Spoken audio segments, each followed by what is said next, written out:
இந்த உடலுக்குள் வந்த உயிருக்குள் வந்து புகுந்தவளே, அந்தி வெயிலுக்குள் அன்பு மலருக்குள் என்றும் இனிப்பவளே.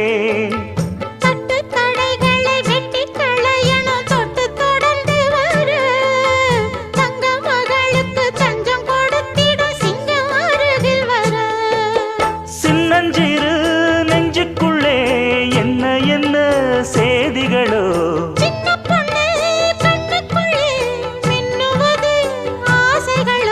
சொல்லும் சொல்லில் தேனிருக்கு,